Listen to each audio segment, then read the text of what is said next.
वो पूरा पारिस्थितिक तंत्र है। 3-4 सवाल इसमें से हमेशा परीक्षा में आते हैं। 3-4 सवाल। पहला जो है किस वर्ष दिया 1933 में, किसने दिया था? टांस ने। दो प्रकार के होते हैं, एक सवाल इसमें से आता है आपके कि निम्नलिखित में कौन सा पारिस्थितिक तंत्र जो है कृत्रिम है, कौन सा प्राकृतिक है। प्राकृतिक का मतलब ये होता है जो कि नेचुरल है, जो बना हुआ है, जैसे पहाड़ हुए, जंगल हुए, वन हुए, है ना, मरुस्थल हुए, ये तो प्राकृतिक है, ये कोई बनाता नहीं है इसको। और कृत्रिम ये होता है जिसे मानव बनाता है। मानव क्या बनाता है? बगीचा बना देता है, तालाब बना देता है। जोड़ भी हम लोग, जोड़ जो होते थे सब प्राकृतिक थे, लेकिन तालाब को तो आप लोग मैन्युफैक्चरिंग करते हो। नहर है, नहर को आपने बनाया, नदियों को नहीं बनाया, नहर को मानव ने बनाया। तो जो मानव द्वारा बनाए हुए ना वे आर्टिफिशियल होते हैं, है ना, और जो मतलब नेचुरल होते हैं, जो गॉड गिफ्टेड होते हैं, जो पृथ्वी पर बने हुए हैं, वे सब नेचुरल होते हैं। और हैबिटेट बोलते हैं इनको, आवासीय स्थल, हैबिटेट इंग्लिश में बोलते हैं इनको आवासीय स्थल। इसके जो कंपोनेंट्स है जिसको हम लोग घटक बोलते हैं, है ना, बायोटिक और एबायोटिक। बायोटिक और एबायोटिक, इसके नाम से पता चला जैविक और अजैविक। जैविक का मतलब बायोटिक, बायोटिक में जिसके अंदर जीव होता है ना, कौन कौन से होते हैं? चाहे सारे पादप हो, चाहे एनिमल्स हो, इसके, है ना, सबके अंदर जो है जीव होता है, तो ये बायोटिक के अंदर है। एक सवाल इसमें भी आता है निम्नलिखित में से कौन सा एबायोटिक है या बायोटिक है। और एबायोटिक जितने भी आपको इसमें जो है कार्बनिक है, कार्बनिक, ऑर्गेनिक, इनऑर्गेनिक्स, है ना, एंड वेदर से रिलेटेड जो है, क्लाइमेट से रिलेटेड जितने भी एलिमेंट्स है, जितने भी तत्व हैं, वे सब जो है अजैविक घटक के अंतर्गत आते हैं। अब जैविक घटक जो बायोटिक है, इसमें 4-5 सीरीज है। सबसे पहले क्या है इसमें? प्रोड्यूसर, उत्पादक। इन्हें क्या बोलते हैं? प्रोड्यूसर, उत्पादक, कंज्यूमर, उपभोग करने वाला, है ना। तो हम लोग जो प्रोड्यूसर्स है वे क्या? हरे पौधे। हरे पौधे जो है ये प्रोड्यूसर्स है। ये जो है प्रकाश संश्लेषण की क्रिया में अपना भोजन स्वयं निर्माण करते हैं, तो ये किसी पर डिपेंड भी नहीं है। ये तो भगवान सूर्य देवता ले ला अपनी शक्ति, कहते दे दो हमें ऊर्जा, और ये मैंने उस दिन प्रकाश संश्लेषण की क्रिया बताया था, ग्लूकोज का निर्माण ये लोग कर देते हैं। तो ये किसी पर डिपेंडेबल नहीं है। लेकिन जितने भी कंज्यूमर्स है वे किस पर डिपेंड है? वे उत्पादक पर डिपेंड होते हैं। इन्हें 4 सीरीज में बांटते हैं। सबसे पहले प्राथमिक, एक सवाल इनमें से आता है कौन सा प्राइमरी है, कौन सा सेकेंडरी है, कौन सा थर्ड पोजीशन है, कौन डिकम्पोजर्स है, अब घटक कौन सा है।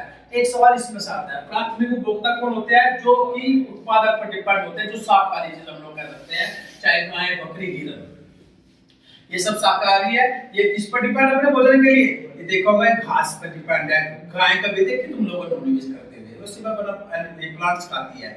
दूसरा द्वितीय, जो इन पर डिपेंड है, जो इन पर डिपेंड है, जो है जैसे मेंढक है, बिल्ली है, बिल्ली, अगर हम लोग चूहे की बात करें तो बिल्ली जो है चूहे पर डिपेंड करती है। और दूसरी बात, मानव भी इसी श्रेणी में आ जाएगा। मानव जो है अपने भोजन के लिए दोनों पर डिपेंड करता है, वो शाकाहारी भी है और मांसाहारी भी है। अगर एक वर्ड आता है सर्वाहारी की जगह, तो भी मानव को ही कहा जाता है सर्वाहारी। तीसरा कौन सा आगे? जो इन्हें भी खा जा, जैसे कोई है, सपोज करो आपका बाघ है, शेर है, चित्ता है, ये सब इन्हें खा जाते हैं, और इन्हें कोई ना खावे। कभी देखा कोई शेर खाता होगा? किसी ने शेर काट कर खा लिया हो? किसी चीज में देखा तो नहीं। तो शेर, बाघ, चित्ता, सांप को तो पेड़ पे आदमी है ना, लेकिन ये चीज क्या है? जो इन पर डिपेंड करते हैं भोजन के लिए। और डिकम्पोजर्स कौन होते हैं? जो मृत जीवों पर, मृत जीवों पर, जीव हो चाहे पादप हो, जो मृत हो गए उनको जो सड़ाने का काम करते हैं, खत्म करते हैं, वो होते हैं डिकम्पोजर्स। ठीक है ना, समझ में आ गई। उसके बाद एबायोटिक 3 प्रकार के होते हैं। सबसे पहले ऑर्गेनिक्स। ऑर्गेनिक में जितने भी तत्व है, अब गैसेज है, चाहे ऑक्सीजन हो, हाइड्रोजन हो, नाइट्रोजन हो, कैल्शियम हो, फास्फोरस हो, ये सब इनऑर्गेनिक। क्लियर। दूसरा है ऑर्गेनिक। ऑर्गेनिक में क्या हो जाएगा? प्रोटीन, वसा, कार्बोहाइड्रेट्स और म्यूकस। भोजन हम लोग प्राप्त करते हैं तो प्रोटीन भी प्राप्त करते हैं, हम लोग विटामिन से प्राप्त करते हैं, कार्बोहाइड्रेट्स भी, वसा भी, सब कुछ हम लोग प्राप्त करते हैं। और टेम्परेचर्स के अंतर्गत क्या है, वेदर्स के अंतर्गत क्या क्या आ जाएगा? प्रकाश है, ताप है, वायु है, आर्द्रता है, वर्षा है, ये सब किसके अंदर है? आपके जलवायु के अंदर। ये 3 क्या है? एबायोटिक। ये था पारिस्थितिकी तंत्र जो टांस ने 1933 में दिया था। क्लियर। कौन सा पौधा किस श्रेणी के अंतर्गत आता है, किस वर्ग के अंतर्गत आता है? ईवार्निंग था, उसने जो है पूरे पारिस्थितिकी तंत्र को 5 भागों में बांट रखा। सबसे पहला जलोदविद। जलोदविद ये पौधे जो कि जल में पैदा होते हैं, ठीक है ना। दूसरा समुद्री, जिसको हम लोग मीजोफाइट्स होते हैं, मीजोफाइट्स होते हैं जो समताप मौसम पे रहते हैं, समताप मौसम, ना तो ज्यादा गर्मी ना ज्यादा सर्दी, ये सब मीजोफाइट्स कहलाते हैं। मरुद्वीप में होते हैं जो कि रेगिस्तान में पैदा होते हैं, जीरोफाइट्स इनको हम लोग बोलते हैं, जो कि रेगिस्तान की मिट्टी में जो है पैदा होते हैं, वे सब मरुद्वीप होते हैं।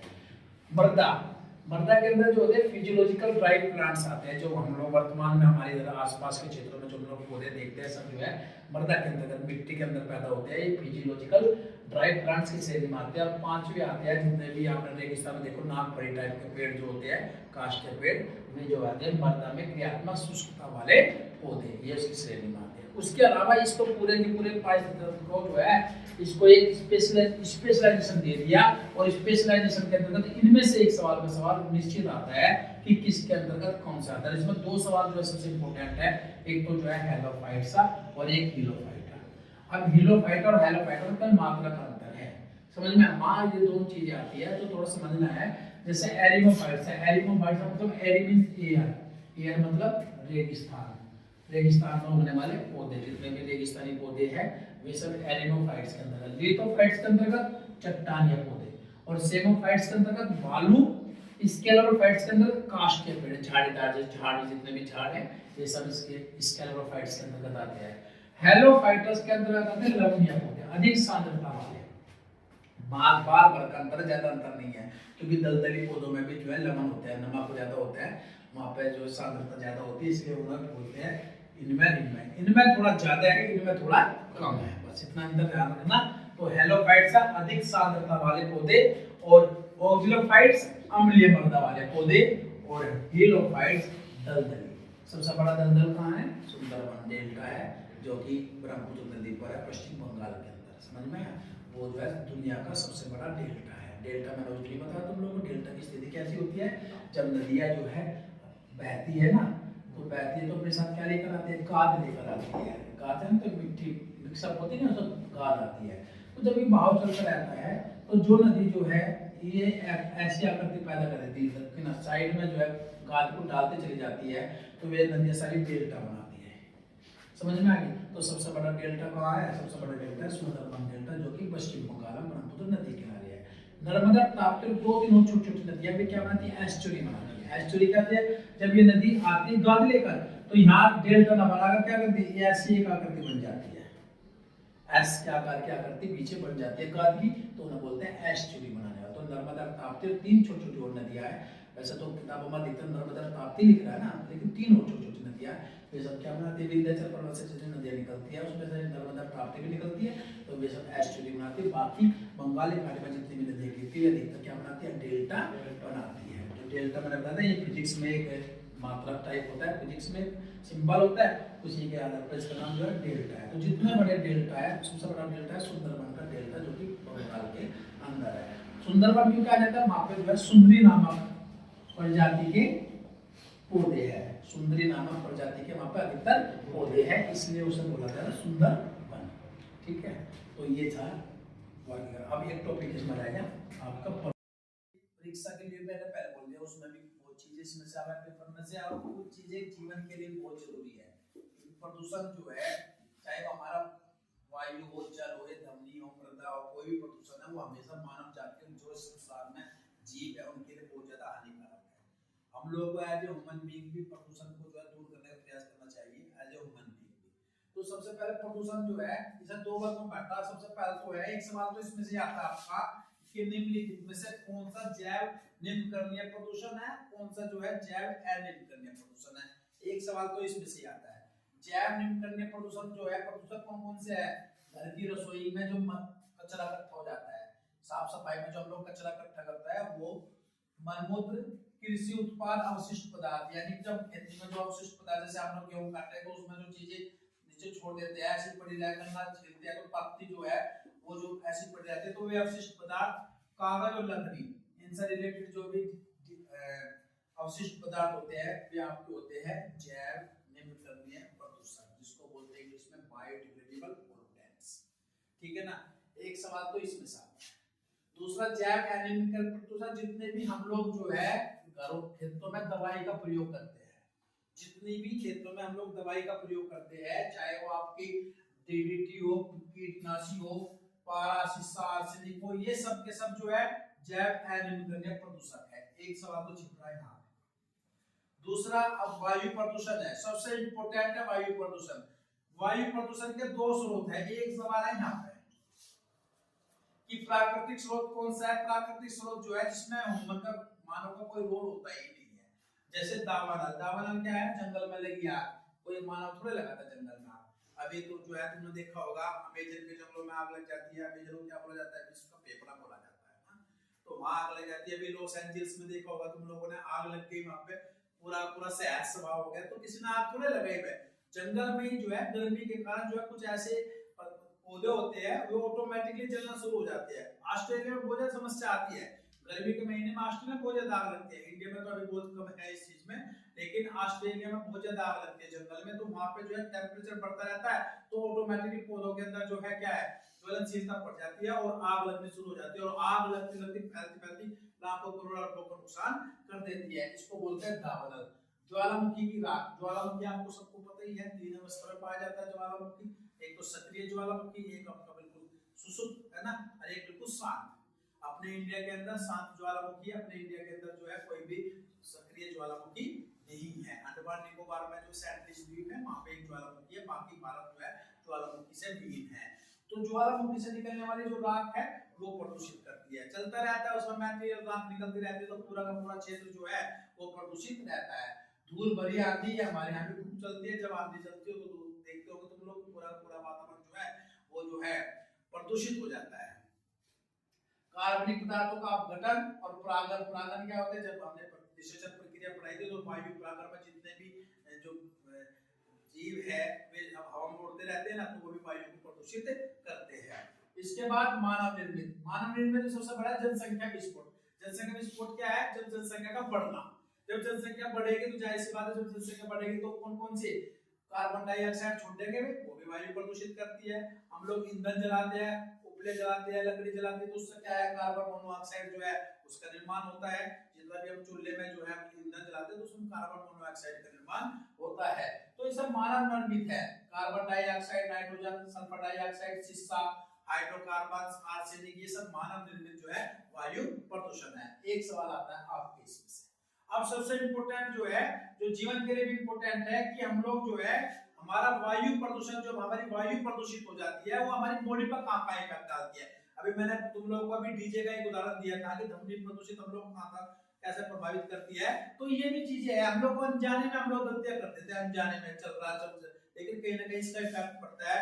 जब से उज्ज्वला गैस योजना चली है, घर घर में गैस का प्रयोग किया जा रहा है भोजन बनाने के लिए, तब से जो है स्त्रियों की जो है रोग की प्रतिशत जो है कम हुई है।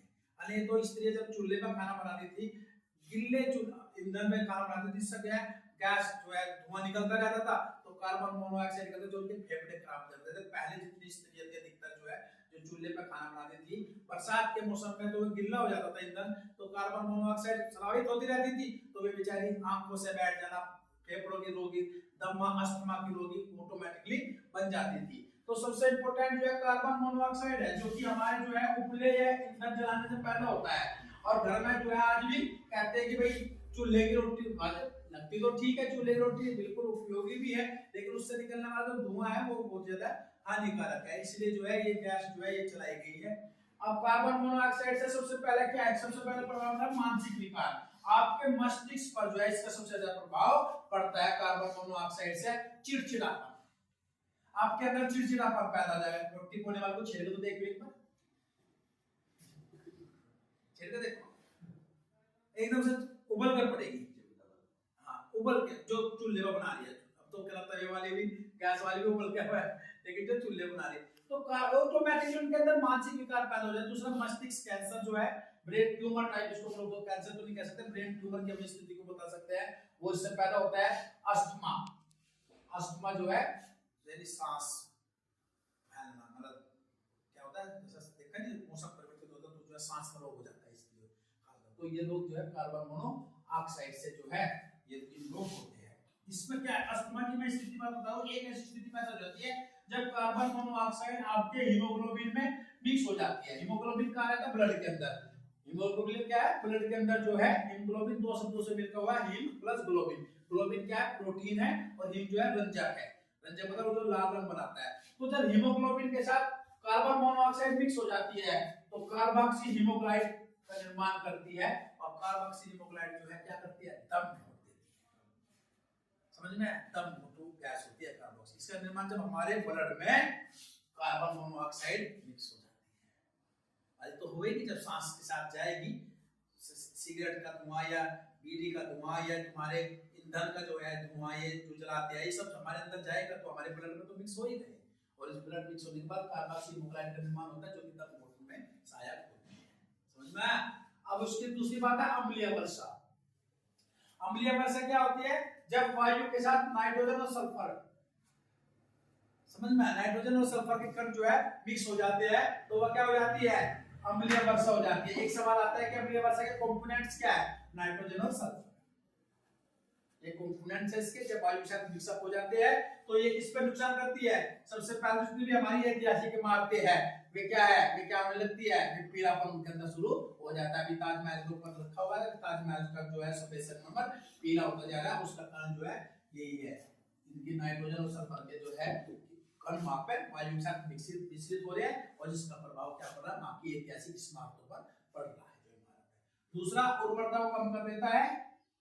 जब आपके वायु में जो है नाइट्रोजन सल्फर मिक्सअप हो जाता है तो क्या उर्वरता जो है कम हो जाती है, उर्वरता जो है कम हो जाती है, उपजाऊ क्षमता जो है खत्म हो जाती है।